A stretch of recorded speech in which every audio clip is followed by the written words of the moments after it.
Hello and welcome to Destination Draft Day, your one and only place for all things college football, NFL draft, and professional NFL level football. Nick Durst by my side. I'm Michael Rochman, and we got a great show coming to you on this Friday. We hope you guys are having a good one as well. The weekend is near, and we hope that you guys are really, taking it all in because there's some great football happening this weekend. But first and foremost, Nick, how are you doing?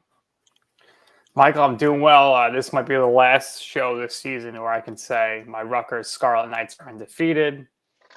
Big game in the big house tomorrow in Michigan. Move to ABC, I believe. So 3 p.m. ABC national game. Rutgers finally getting some love on the national level. I've been saying this for a year now that Rutgers, they're building something here. And I think they'll be a top 25 team within the next 2 years. So looking forward to that.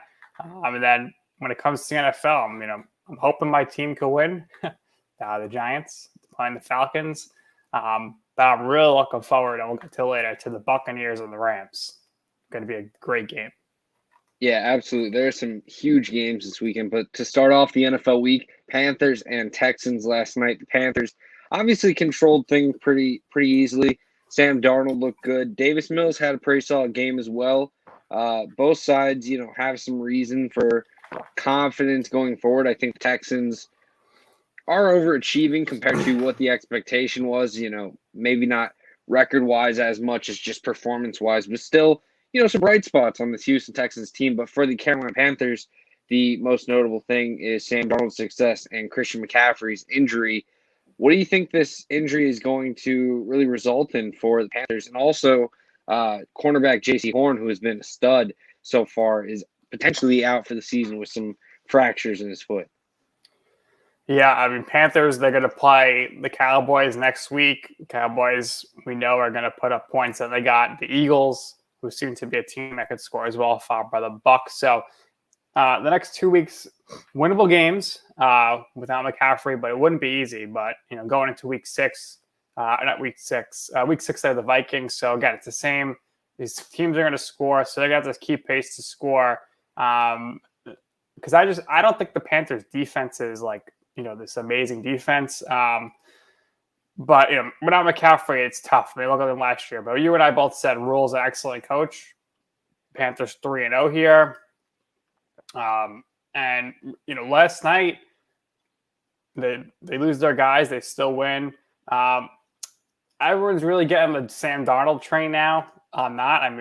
He threw for 300 yards, but no touchdowns. But the key thing there is he's not turning the ball over. He did rush for 2 touchdowns, which is kind of like something you usually don't see as Sam Darnold. But my main takeaway from this game was actually the Texans, maybe Davis Mills could be something. I would have liked to see them, especially in the second half, kind of trust him a little more.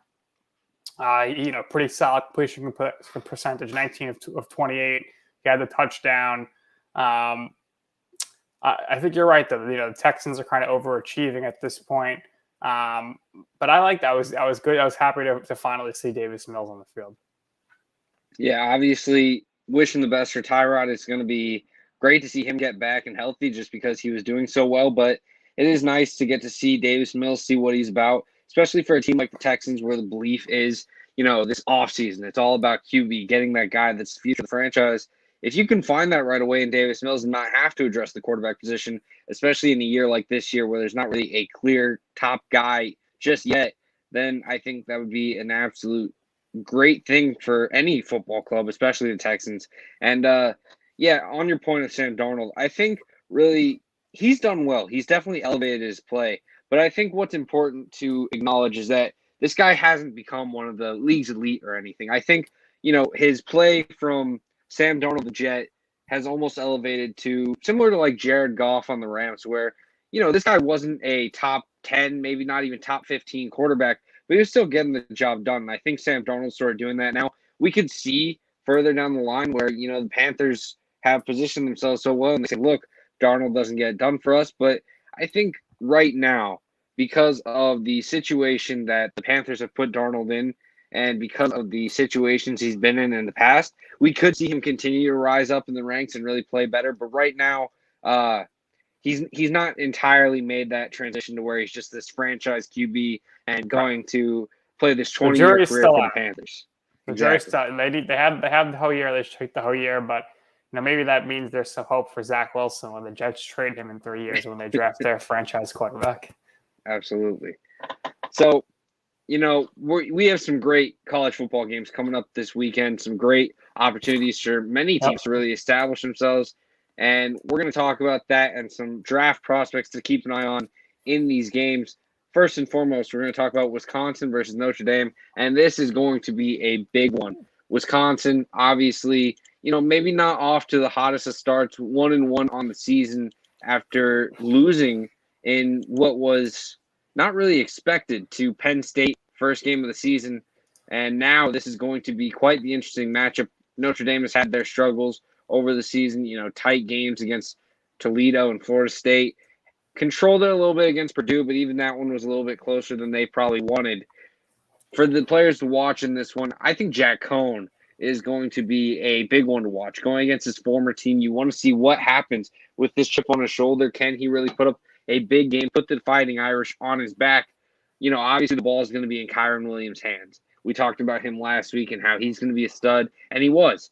But now, can Cohn kind of elevate that offense and take this team to the next level? They're still undefeated, so if they really can turn it around, it's going to be getting that pass game to go, getting that run game to go on all cylinders, and really allowing it for this team to be as balanced as possible as they go through the course of the season. And Cohn is going to face a lot of pressure in doing that. Another player to watch is Isaiah Foskey, an edge rusher for Notre Dame. Obviously, we've heard all about this Wisconsin offensive line, the talent that they put out year in, year out, and Foskey is going to have a day. Graham Mertz is a bit mobile back there. I think he's a little bit underrated as far as college football goes, but Foskey is an absolute stud on this defensive line, and there's many other pieces on the line as well. The Adamalola brothers, Tagovailoa Mosa is a great defensive lineman. There's plenty of pieces all over this defensive line, but again, my favorite is Foskey. 3.5 sacks so far in the season. 6'5", 260 pounds, is incredible physique. He is someone that I think is going to be talked about as a first rounder as we kind of break into this next quarter of the college football season, next quarter of the NFL season. I think this is a name that should be getting a lot more attention, especially following this game. I think this is a great chance for him to really capitalize on it. And then the last player in this game to keep an eye on is Jack Sanborn for the Wisconsin Badgers. Played with linebacker. Kind of more athletic than you give him credit for, just because that Wisconsin defense is very old school, but he has really everything that you could want out of a linebacker. 6'2", 236 pounds, so nice frame, really a leader of this defense. Last year had an interception, a couple sacks, led the team in tackles. I think this year he's really on the same pace and is going to put up another great year. Wisconsin has to find a way to slow down this Fighting Irish offense, whether it's slowing down Kyron Williams, whether it's making Jack Cohn not being able to be efficient as a passer.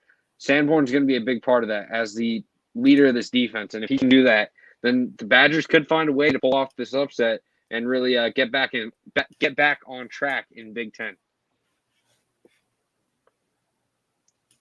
For the next game, we got Texas A&M versus Arkansas. This one is going to be a little bit closer than a lot of people expect now because Zach Calzada has really taken over this quarterback spot, Haynes King with the injury.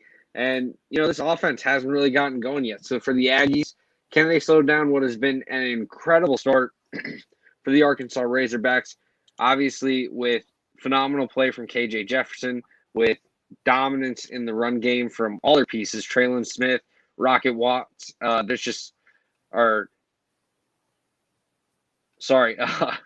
Raheem Sanders.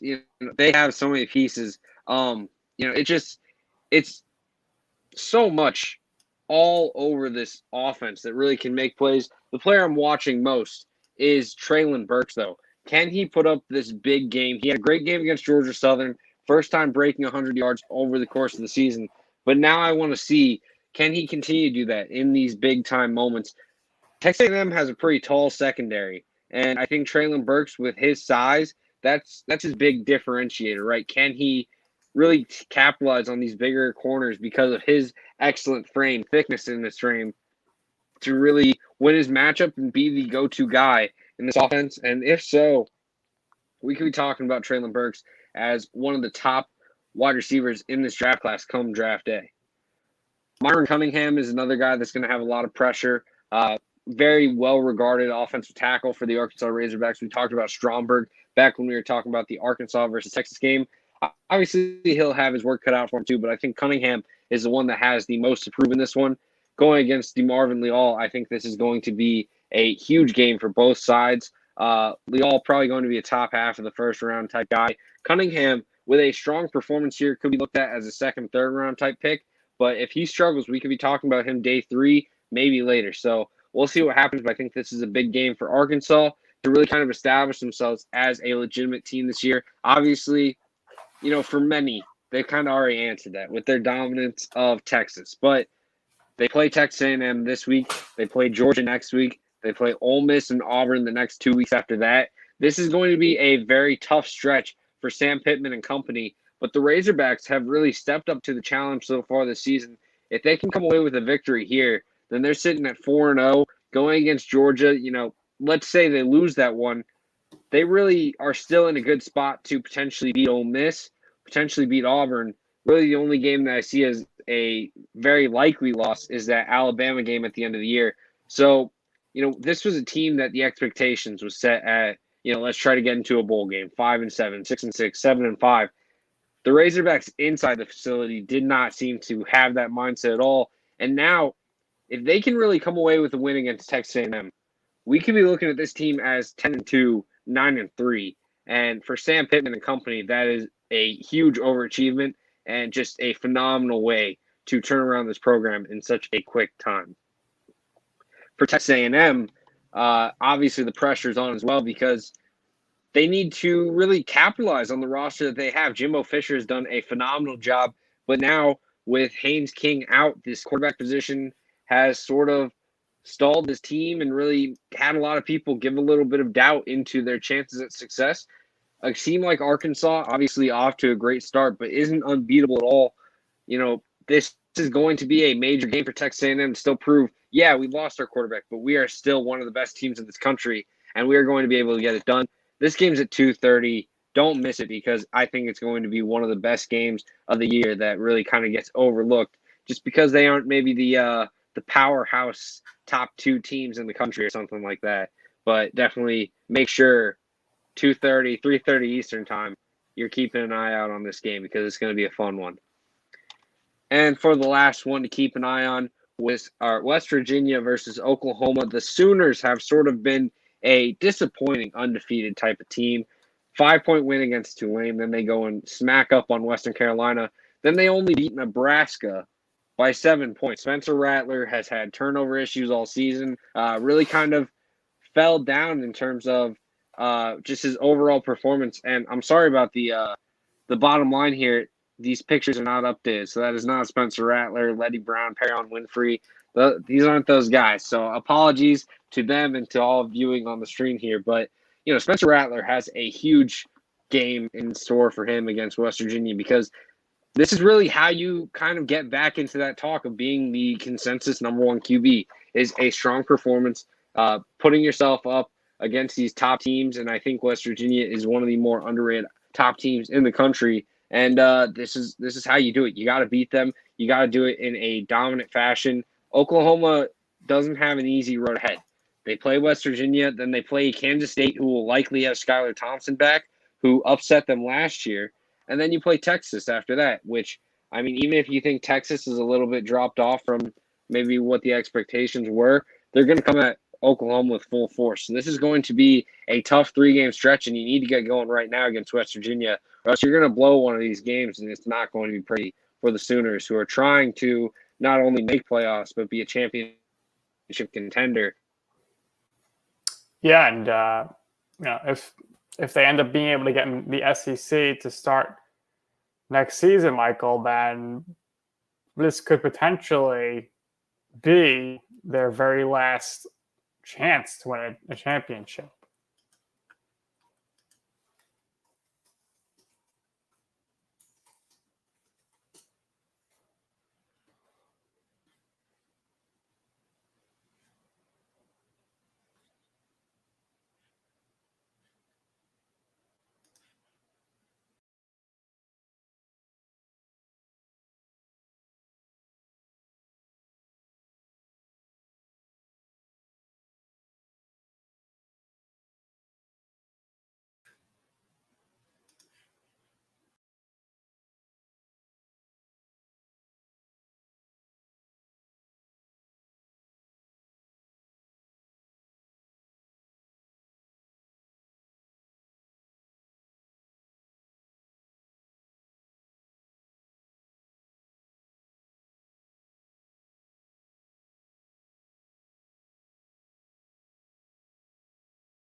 Sorry about that. A little bit of technical difficulties on my end. Got it all fixed up now. But, like I was saying, West Virginia, they have the benefit of getting this Oklahoma team in September when their struggles are consistent. But, it's not going to be easy to go into Norman and pull off this upset. They have to really perform. Jarrett Dagey has to really carry a large load in this pass game, really open up the offense so Letty Brown can find success on the ground. And we'll see what happens. The last player to watch, aside from Spencer Rattler and Letty Brown, is Perrian Winfrey, the defensive lineman for Oklahoma, has been a stud so far for the Sooners. I think that he is going to be one of the more intriguing prospects come time for the official draft because I think he's a great pass rusher, violent hands, tremendous frame. I think, 6'4", 292, works well between the gaps of the offensive line to really get into the backfield, and I'm super excited to see what he can do. And in this West Virginia game, which offers a strong interior line, I think it's important that he gets to Daggy and really shakes up the offense. Nick, we got some great college football games. My internet trying to make sure we can't talk about it, but nothing's stopping us. Is there anything in this slate of games that you're looking forward to, or anything outside of this slate that you think is going to be something to keep an eye on? Listen, this slate, I mean, Oklahoma, if they end up being able to go to the SEC next year, they have to win the national championship this year. I think it's their only chance. I don't think they're strong enough to get through an SEC season next year. We shall see. A game that I'm looking forward to is going to be a high-scoring game, and it's Iowa State taking on Baylor. Baylor may be disrespected a bit here, 3-0. This is going to be a really high-scoring game. I think Baylor has a great shot to win this one in the shootout. And I think that should ultimately finally get Baylor ranked in the top 25. Yeah, if they're able to come in and pull off that upset for Baylor, that would be absolutely huge. Jerry Bohannon is really doing well at the QB spot. They have some very nice players. Jalen Petrie on the defense is someone that I think is going to be a day 2 type of pick. There's studs all over this defense, though, that are going to be making plays for the Baylor Bears. If they can pull off this upset, it's huge for the Big 12 because that really opens things up. Iowa State would have their first Big 12 loss, and it would make this conference, at least conference championship, wide open for who takes that second spot against Oklahoma. And Oklahoma's no sure thing either. And then for Baylor, that would be absolutely huge because they were a bottom feeder last year, and that'd be a tremendous turnaround to go and beat the team that was the regular season champ last year and played in the conference championship and lost. Be huge for the Bears. Yeah, it's for sure definitely going to be a good game.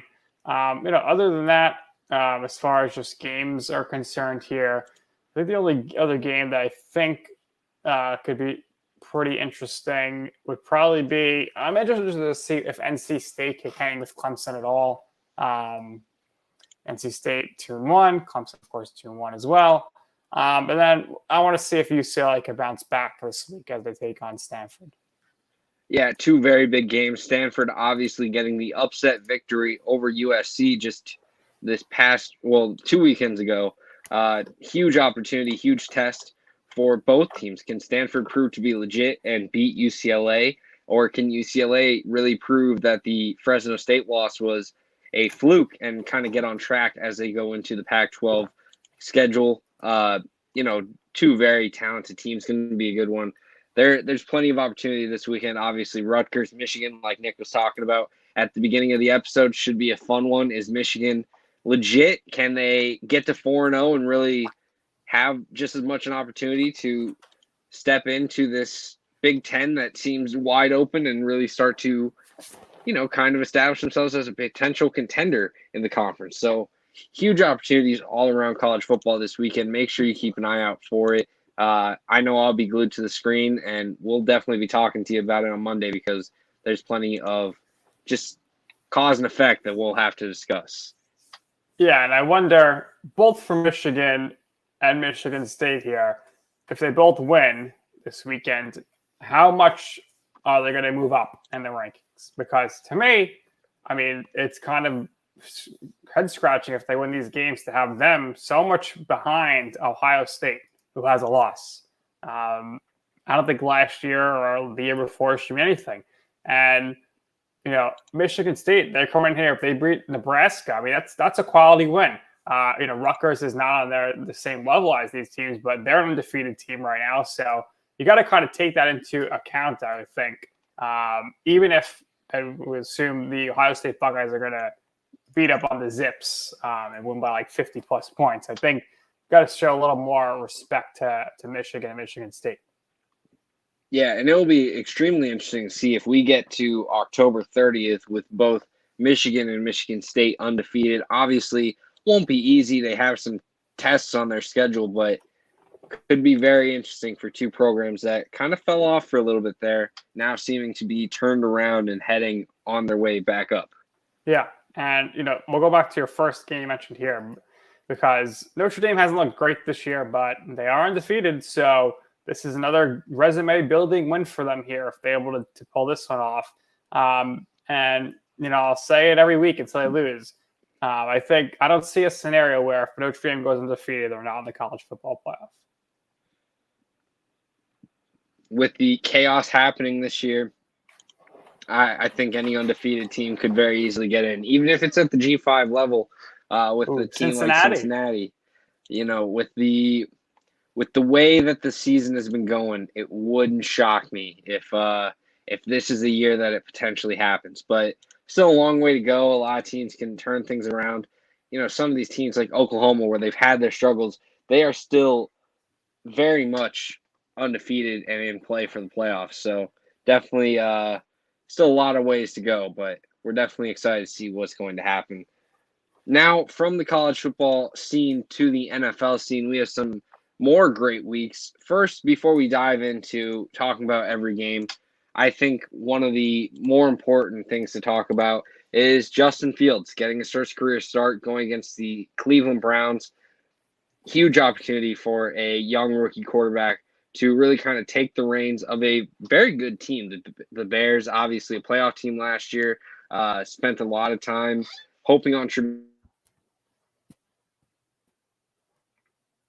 as Michael loses his internet connection again. But yeah, we'll look at some of these games here as hopefully Michael can get his connection back up and running. It's been very spotty. Just like the Chiefs' defense this season has been very spotty. Chiefs-Chargers kicking off at 1 p.m. And Michael, that's going to be a big game, the Chiefs and the Chargers on Sunday. Where you have, the Chargers who are coming off a crushing loss to the Cowboys, and you have the Chiefs coming off a big loss to the Ravens. I'd love to see the Chargers win this one and just kind of see how the Chiefs react to some adversity here. So that's a huge game, and as you mentioned, you were just talking about before you froze. Bears, Browns. The Browns looking to kind of start chugging along here. It seems like Odell Beckham Jr. might play. I'll give a shout out to my neighbors in New York who are going to this game, big Browns fans. They're on their way there now. Justin Fields is going to get his first career start. Is he ready? I don't know. But it's good. It's not an easy team to go against for your first start in the Browns. Absolutely, and I'm really excited to see what happens. Obviously, Fields has gotten some time already playing against Cincinnati, playing against Los Angeles Rams, but this is really a huge opportunity for him to become the franchise quarterback of a franchise that needs that QB play that they've been drastically seeking for a long time. And it could very well happen. This Browns team, it's almost ironic because I'd say the Bears and Browns share that similar issue of for so long they were looking for this franchise quarterback. And just for so long, they never could find it. Browns finally found it in Baker Mayfield. Have the Bears found it in Justin Fields? We'll see. Very fair point there. Do you think Dalton will play again this season when he comes back healthy? I'm going to say no. I think the big idea for Nagy was probably to try to wait one more week until he started Justin Fields so that the opportunity was there for the Bears to really kind of get going with their new QB against a team like the Lions. Then you get the Raiders. And those are two defenses that you can find success against as a young QB. And then you kind of have him go through the tougher challenges of the Packers, of the Bucks, of the 49ers, of the Steelers, of the Ravens. And, it would have been a tough slate. There would have been some issues, but at the same time, I think those 2 games would have been nice. But now, he starts against the Browns, and I think there's still plenty of opportunity to find success, but the Browns are definitely going to put some pressure on him with Myles Garrett, with Jadeveon Clowney. It'll be a very fun game. What if I had to say, like, this is your set bar for you to say, okay, this is a solid game from Fields. This is a promising start for the Bears to really feel good about their QB going forward. What would you say you're kind of looking for from Fields? Maybe not a set stat line, but just what you want to see from him. 2 touchdowns, no interceptions, no fumbles, 245 yards passing, and, throwing 25, 30 rushing yards. It's understandable. I think Bears fans would be thinking he's the GOAT already if he did that, though.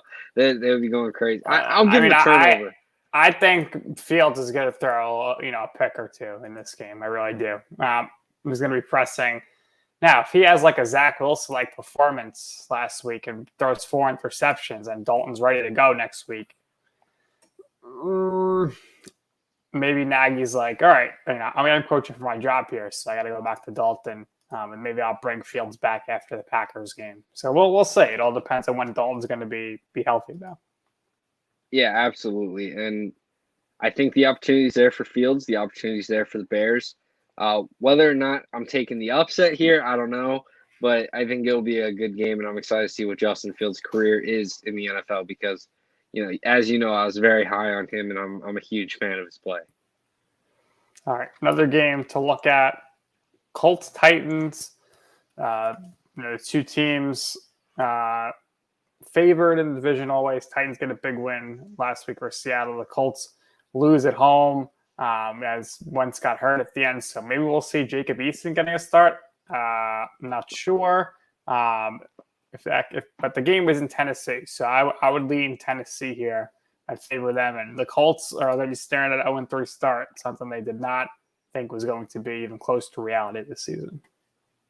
Yeah, absolutely wild for both sides. Titans came back against the Seahawks in what seemed like a game that was going the Seahawks' way entirely. They were up, I think, 24-9 at halftime, and I was thinking, man, the Titans are in trouble.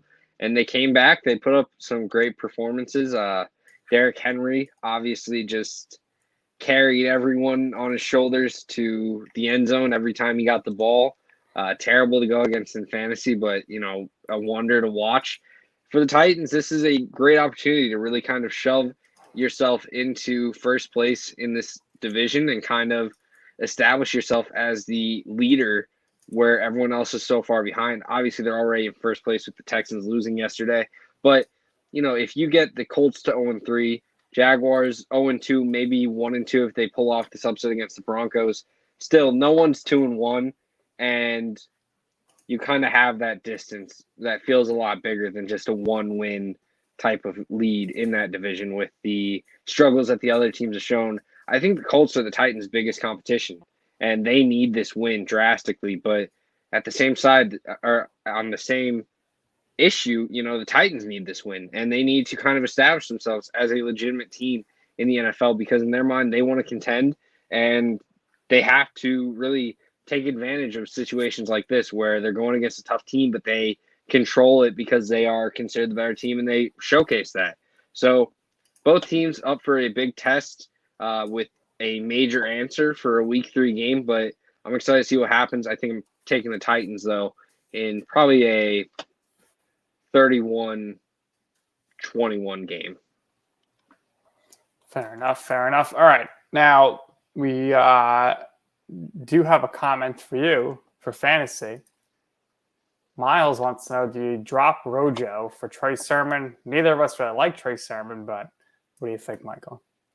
Yeah, that's a tough one. And I think the issue for Rojo is going to be the same for Sermon. While he may have this game where he breaks off for 100 yards and a touchdown, Shanahan can't be trusted to really ever give Sermon a consistent workload. So I'd say the upside for Trey Sermon is higher, especially with the injury to Mostert, just injury on Jeff Wilson that's keeping him out right now, and just kind of the open hole in that backfield compared to a backfield that has Leonard Fournette, Giovanni Bernard. But it's not something that I'm super confident in, but I go with Trey Sermon and hold him on your bench just because the upside is a little bit higher there. As far as the rest of the 1 o'clock games go, Washington football team coming off the big Thursday night football victory, taking on the Buffalo Bills, who looked tremendous last week. I think the Bills are going to, outclass Washington here and kind of just show why the first week was a fluke, and they are certainly one of the best teams in the AFC. And another 1 o'clock game to talk about real quick. We get more attention on the other ones. But Cardinals, Jaguars, Trevor Lawrence has got to maybe step up a little bit here, show you some more flashes. I think some people are losing patience with him, but they really shouldn't. Hey, Nick, I will be right back. My cousin keeps knocking on my door, so 1 second. Oh, my gosh. All right, so Michael's going to leave us again, but we're looking at the Cardinals-Jaguars game. And, Kyler Murray has been tremendous so far this season, no doubt about it. He's got a great chance to win the MVP.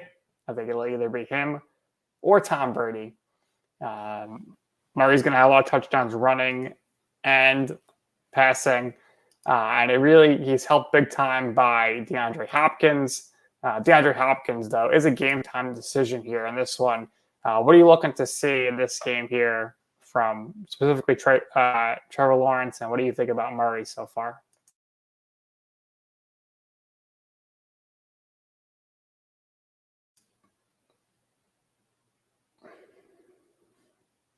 Michael, you are muted. Sorry about that. I think the big thing for both sides is really kind of what you can do to take your offense to the next level. For the Cardinals, can you just be this outright dominant team, really putting this Jaguars defense completely out of any possibility of slowing you down, really showing off what Kyler Murray is going to do to the rest of the league for hopefully the rest of the season with just pure dominance for the Cardinals. And for the Jaguars, can you get your team from what seems to be an offense that's so hot and cold and stalling so often and having turnovers kill drives to a more consistent, steady type of attack? James Robinson being mixed in, Carlos Hyde getting some carries, Trevor Lawrence being more consistent, not having his turnover issues. The big thing I think is this wide receiver unit is probably better than this cornerback unit, but the Cardinals front seven is where the issue comes in. So can you capitalize on the short passing game, quick opportunities, quick reads to really kind of get this Jaguars offense going? I think anyone in their right mind is probably picking the Cardinals in this one, but I think it's important that the Jaguars at least try to contend in this game just for sake of all these young pieces to still have confidence as the season goes on and for years ahead as well. Yeah, no doubt about it. Ravens are going to beat the Lions. I think we could agree on that. Now, the Bengals and the Steelers is going to be an interesting game just because, both teams are 1-1 here. You could say maybe both teams should be 2-0, but this is an AFC North matchup here. Big Ben is hurt, but he's going to play. Maybe this is an opportunity here for, Joe Burrow to maybe have one of his first big-time wins. Yeah, and I think this is a great opportunity for the Bengals to kind of potentially move themselves up in a very tough to work through AFC North. Steelers, very good defense, very good team. Obviously the Browns and Ravens are great squads as well. The Bengals have been trying to get themselves to move up in this division, and the belief is that this year is the year that they can do it. Who knows? And this is, their first big test to kind of prove that. They struggled against the Bears offensively. Defensively, they had some issues as well. Obviously, they did well against Fields, but against Dalton, they were kind of struggling.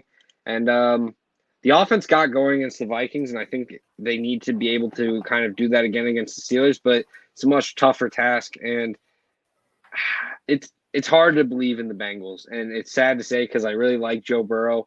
I really like Joe Mixon. I like some of their offensive line pieces. I like Jamar Chase.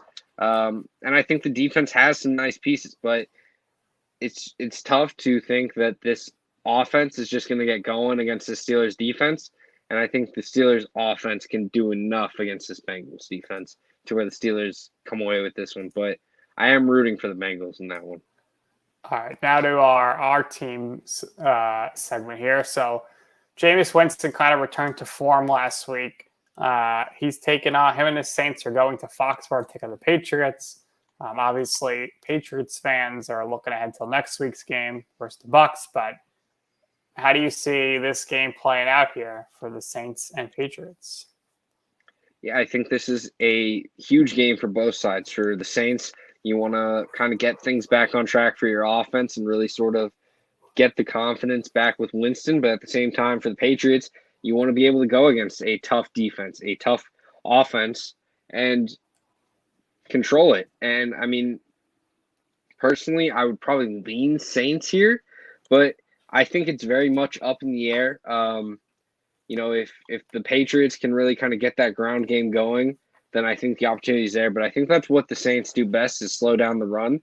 And they're going to have to rely on Mac Jones if you're the Patriots offense to really get this offense going so that the run game is open. And we'll see what happens. I think this is probably his best test as a rookie QB. And I think it's going to be a very good one, especially leading up to what will probably be an even more difficult task next week against the Tampa Bay Bucks. And the last 1 o'clock game is going to be the Falcons heading to New Jersey to play the New York Giants. I don't know what to expect for the Giants. I thought they were going to win week 1 and week 2. They definitely should have won week 2. But now they're starting guard, Shane Lemieux. He's out for the season, and their starting center, Nick Gates, is maybe done for his career, which is not great. An already terribly weak offensive line. So I think people are favoring the Giants this one, but I think the Falcons have a great chance to get their first win here. If they can put up points, then I think they'll be set. But I think the thing with the Falcons is they're allowing 40 points per game this season or something like that. So it's just it's going to come down to who makes the least errors and who has the least penalties in this one, I think. Yeah, it's going to be a good game. The Falcons played the Bucks pretty close, actually, and it was an impressive performance for what seemed like a very bad situation that was about to unfold. While the Giants really should have won their game against Washington on Thursday night, and if not for a incorrect offsides call, then they do win that one. So it's going to be a tight one. I think I lean Giants. I just think that the Giants kind of got going offensively in a way that should help this entire attack get going. Giants defense has already kind of proven themselves, and I'm just so low on the Falcons as it is.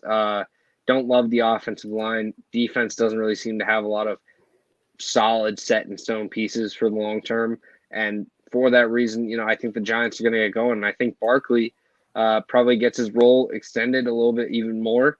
And that'll help the offense kind of open up, take a little bit off of Daniel Jones.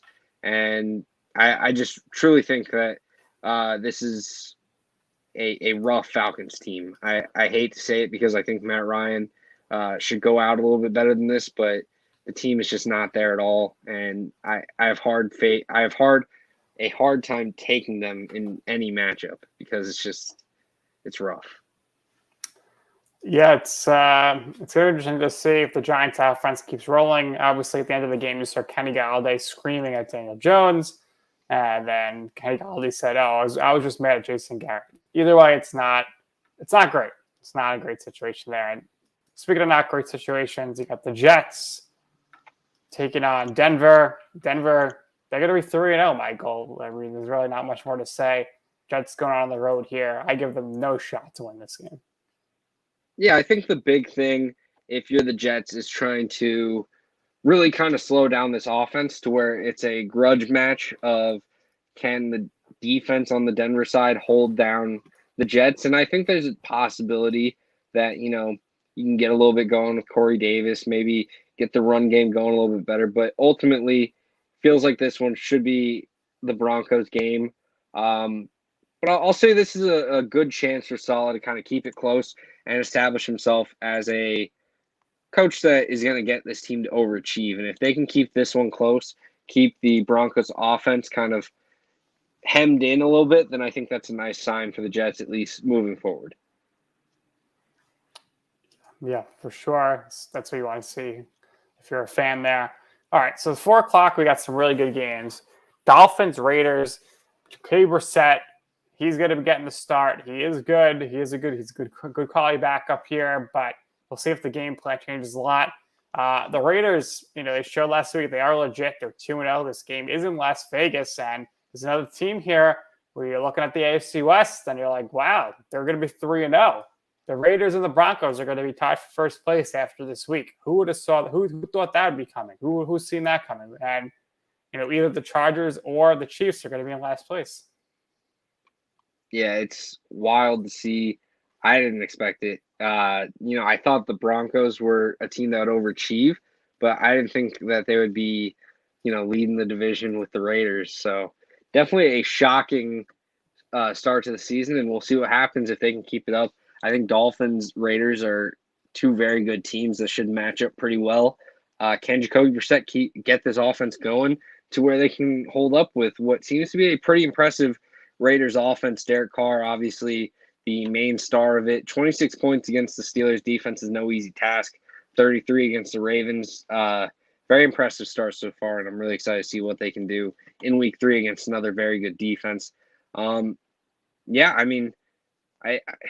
It's impressive. Very good job by the Raiders so far to win 2 games that I think a lot of people preseason would have expected them to lose. And now they can really establish themselves as a legitimate contender for at least playoffs if they can beat the Dolphins in this week's matchup as well. Yeah, they're putting themselves in great shape. They did start 2-0 last year, though, and ended up 8-8. So I'm sure Raiders fans aren't getting overly excited, but they are pretty happy.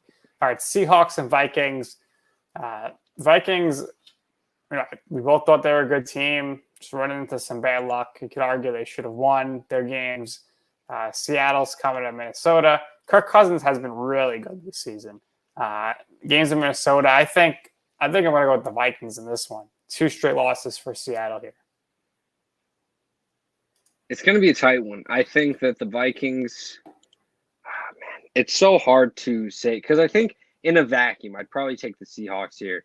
But the Vikings have a lot to prove in this one. They know what happened last year when they started out slow and then tried to get it going last second, and they just barely missed out on playoffs. So I think they're feeling that heat of 0-2 in 2 games that, were lost on field goals. So now I think you absolutely need to win this game, and I think there's going to be a bit of momentum in there. But at the other on the same effect for the Seahawks, losing this game to the Titans, they aren't looking at it as, it happens, we're fine. They're also saying, look, we need to win this because in the division we're in, losses are going to kill us. No matter how good our record is, we could be 10-7 and still sitting in 3rd place in this division. So both teams are probably feeling the heat. But I think I'm with you, and I'm going to go with the Vikings. There we go. Skull. Yeah, I think the Vikings, it's just been some bad luck. And, Kirk Cousins has just been great so far this season. Really nothing more you could say about that. All right. Now we have 3 more games for the week. So first we got the 4:25 game we mentioned at the top. Buccaneers-Rams. It's going to be a good game. It might be close. I think ultimately the Bucs do win this game, but this could be one of the games that they do drop this season. But I'd love to see another Gronkowski touchdown this week. So that'd be 3 straight games from a touchdown dating back to the Super Bowl. Absolutely. And, I'm going to go with the Rams in this one. I think this is maybe not an indication for what happens when postseason comes around, but I think it's going to be a tight one. I think the Bucs probably lose this one, then go on to win their next large chunk of games. They probably beat the Patriots, beat the Dolphins, beat the Eagles, beat the Bears. Maybe on Halloween they lose to the Saints just because it's like a Jameis revenge game or something. Who knows? But I think this is one where they lose. Still, obviously, one of the best teams in the NFC. Probably the favorite to get out of the NFC. Probably the favorite to win the Super Bowl. But I'm going to go with the Rams to pull the upset here. I think it's big test for Stafford and probably means a little bit more. All right, Sunday Night Football, Packers, 49ers. And I think I'm going to just spell something out for you with the great Aaron Rodgers once said, and that's relax. RELAX. Packers are going to be just fine. And I think they're going to make a big statement here in this Sunday Night Football game as they will beat the 49ers, and Aaron Rodgers will have a great game. Yeah, I think Packers win this one. I don't like that this was the Sunday night choice. I think it should have been Bucs Rams. I think that one would have been a little bit better, but I think this is where the Packers kind of control it. We'll probably hear screams for Trey Lance by the end of it. Just like a 31-17 type game where the 49ers offense just doesn't really get going that well. But the 49ers still 2-1. I think it'll be fine for them. But, yeah, I think Packers control this one and walk away pretty easily. All right, and last but not least, Monday Night Football. The winner of this game will, in fact, at worst, be tied for the NFC East lead. Eagles, Cowboys. I think I'll pick the Cowboys in this one. They came off a good win, and the game is in Dallas. And ultimately, I just don't see much from the Eagles defensively that makes me think they'll be able to stop the Cowboys' offense in this one. Yeah, I think Cowboys win this one. I think we're going to see a good game out of Jalen Hurts, though. I think he's going to kind of keep this thing going into a little bit of a shootout to really kind of establish himself as the Eagles QB for the season, kind of put to rest any of the doubts that were on his name. And I think he'll have a good game, but I do think Cowboys ultimately win this one and take control of the NFC East. There you have it. Getting you set for this weekend. We hope you enjoyed listening and watching our preview. Yeah, thank you guys so much in the comment section. We appreciate everything that you guys bring. Thank you to all the viewers, and thank you to LandryFootball.com for the platform. And, we'll see you guys on Monday. Take care.